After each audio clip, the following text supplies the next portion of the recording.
بسم اللہ الرحمن الرحیم۔ دوستو، زندگی میں کبھی مصیبت آتی ہے تو انسان کے دل میں سب سے پہلے یہ سوال ابھرتا ہے، یا اللہ، یہ سب میرے ساتھ ہی کیوں ہو رہا ہے؟ لیکن حقیقت یہ ہے کہ مصیبت کوئی سزا نہیں ہے، بلکہ اللہ کی طرف سے ایک پیغام اور امتحان ہوتا ہے۔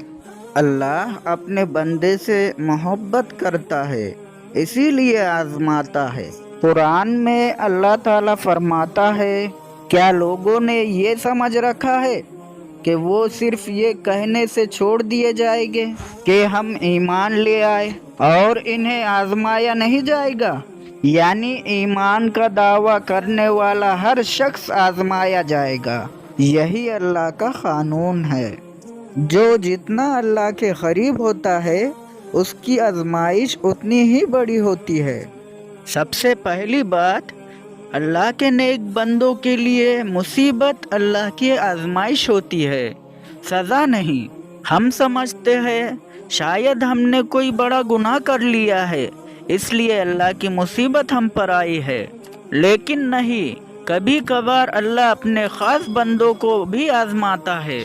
یاد کرو حضرت ایوب علیہ السلام کو، اللہ نے ان کے صحت، مال، اولاد سب چھین لیا، لیکن وہ صبر کرتے رہے، کبھی شکوہ نہیں کیا، اور آخر میں اللہ نے ان کو پہلے سے زیادہ نوازا۔ اسی طرح اگر تم پر مصیبت آئے تو سمجھ لینا اللہ تمہیں آزمانا چاہتا ہے۔ دوسری بات، مصیبت گناہوں کے معافی کا ذریعہ ہے۔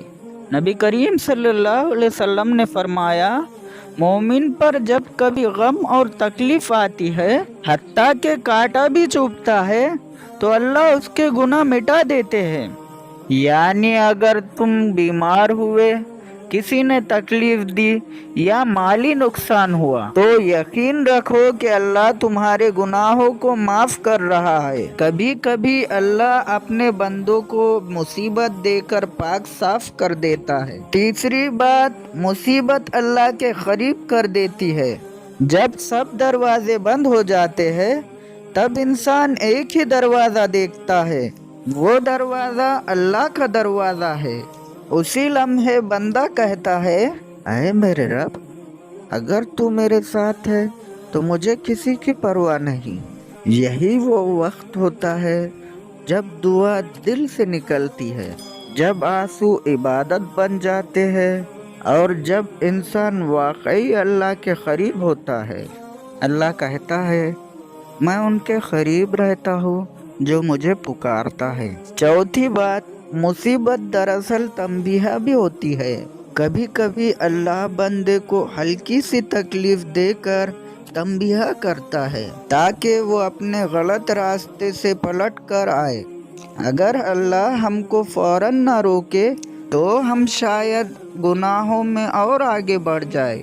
اسی لیے قرآن میں ہے، ہم انہیں چھوٹی مصیبتوں سے اس لیے پکڑتے ہیں تاکہ وہ پلٹ آئے۔ یعنی اللہ کا مقصد ہمیں توڑنا نہیں بلکہ جوڑنا ہوتا ہے۔ پانچویں اور آخری بات، مصیبت ہمیشہ کے لیے نہیں رہتی۔ یاد رکھو، ہر رات کے بعد صبح آتی ہے۔ اللہ فرماتا ہے، بے شک تنگی کے بعد آسانی ہے، یقیناً تنگی کے ساتھ آسانی ہے۔ یعنی آج مشکل ہے تو کل سکون ضرور آئے گا۔ بس صبر کرو، دعا کرو اور اللہ پر یقین رکھو کہ اللہ ہمارے ساتھ ہے۔ دوستو، جب اگلی بار کوئی مصیبت آئے تو یہ مت سمجھو کہ اللہ تمہیں چھوڑ چکا ہے، بلکہ یہ سمجھو کہ اللہ تمہیں قریب بلانا چاہتا ہے۔